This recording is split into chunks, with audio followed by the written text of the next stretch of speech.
morning, VHS. Here are your morning announcements. AST, the after-school tutoring program, is looking to recruit student tutors for the 2018-2019 year.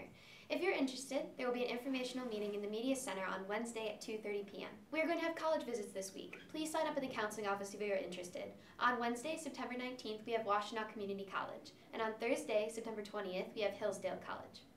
Attention student athletes. Mr. Thompson's Talk Dogs leadership class. Please check your email and see Mr. Thompson if you have any questions. The Bass Club will meet in room C10 at 2:30. Don't forget, lockers can be decorated for Pink Week, Monday through Wednesday this week. Judging will take place after school on Wednesday, and the winner will be announced on Thursday. First place is a staff pass. Second is an off-campus pass for 4 people, and the third is a $50 gift card to the Peddler's Paw. Guest homecoming applications are in the main office and Mr. V's office. Only seniors may bring a non-BHS student. All guest applications must be approved by Mr. Vecchione before you can purchase your tickets. All applications must be turned into Mr. V's office by October 1st. No late applications will be accepted.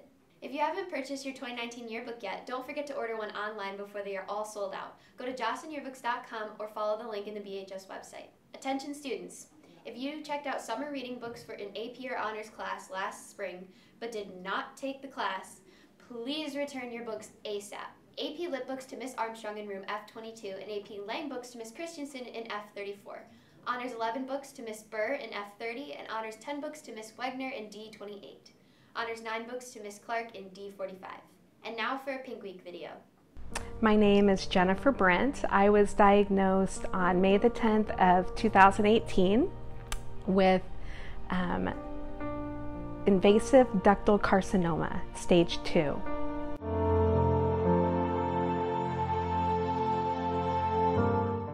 About 20 years ago, I had found a cyst myself, and I went in and it was benign.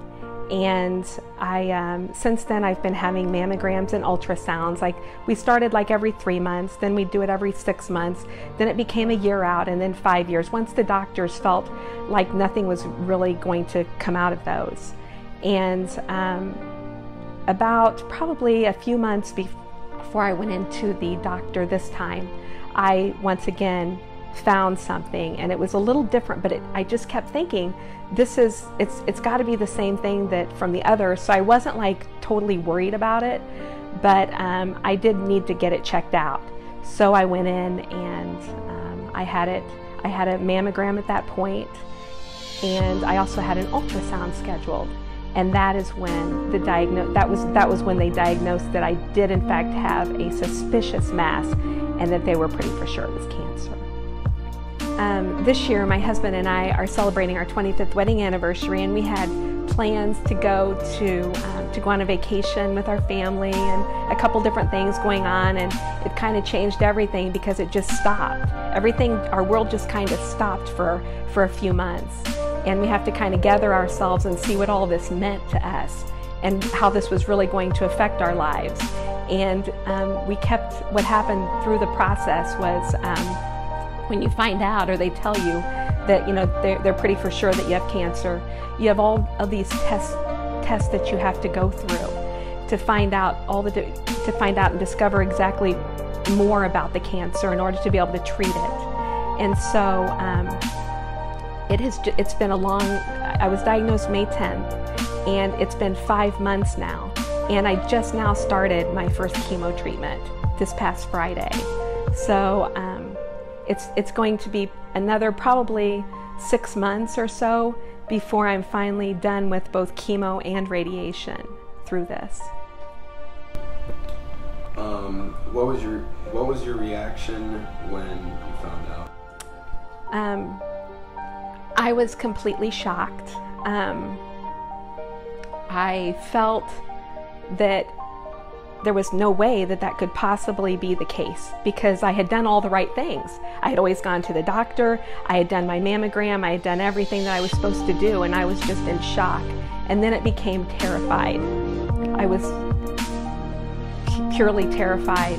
Luckily that day that I found out, my husband, I guess we were going to lunch or something, and he happened to go to the appointment. He was just sitting out in the waiting room for me, and it just so happened he was there to be with me. And I just remember whenever I had him come in, and they were shocked too that he happened to be there. And I just remember him coming into that room, and I told him, I said, I said, I have cancer. And he looked at me at that moment and he said, it's a process, Jen. He's like, we'll get through this. And that's the way it's been ever since. What was her mottos that you try to live by that keep you positive? Yes, this too shall pass, because this is not the end. This is just the beginning of this. And I have also, I would probably say, there's this little thing that kind of keeps some humor in me. And I always say, you really can't even make this stuff up. So I have to have a little humor going into this, because if you don't, sometimes it's kind of hard to take whenever you're going to all these doctor's appointments and you're finding out new things. But my prognosis is very good. I have, mine is treatable and it's curable. And so that's what kind of keeps me going as well. And those are the words that I hear whenever I start getting down, or whenever I have to face another mountain or another hill. I'm like, treatable and curable, and I just keep pushing forward. So currently, like I had said, I'm currently going through chemo treatment. I have 3 more with this particular regiment. So I have another like 6 weeks with this, about 6 or 7 weeks. Probably in about another week and a half, I'm probably going to lose my hair. And I've never really thought about that and how I feel about that. But when I think about these things now, it doesn't mean as much to me, because what that's going to give me, what this chemo is going to give me, is life and longevity. And then after that first chemo regimen, I have to have a second chemo regimen with more different kind of medication. So basically it's going to last about 16 weeks for the chemo, and then I go on then to my radiation after that, and that'll last about 5.5 weeks. So I'm in this until probably like January or February. I always have said that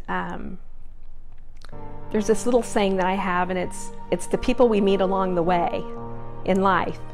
And I think that Tim and I really didn't know what that meant. And when I say Tim, my husband, and I didn't really know even what that meant until I started going through this, because I cannot tell you how wonderful we have been blessed with such amazing family and friend support, and we can feel their love all the time. I call them my tribe, the people that I have around us all the time, and they're from all over.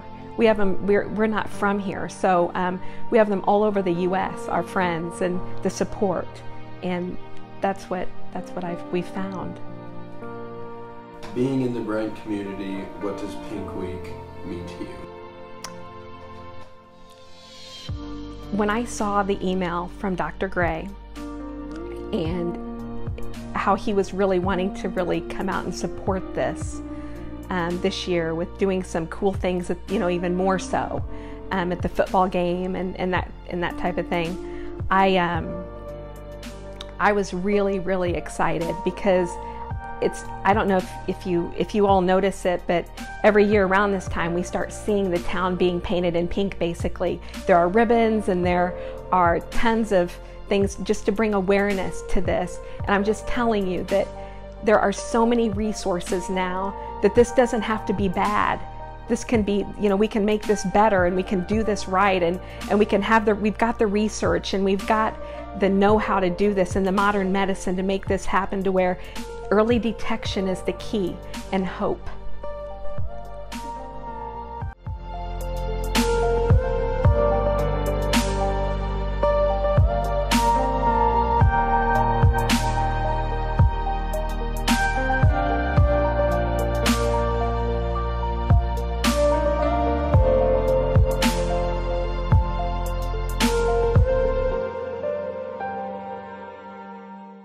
Please rise for the pledge, and ladies and gentlemen, please remove your hats.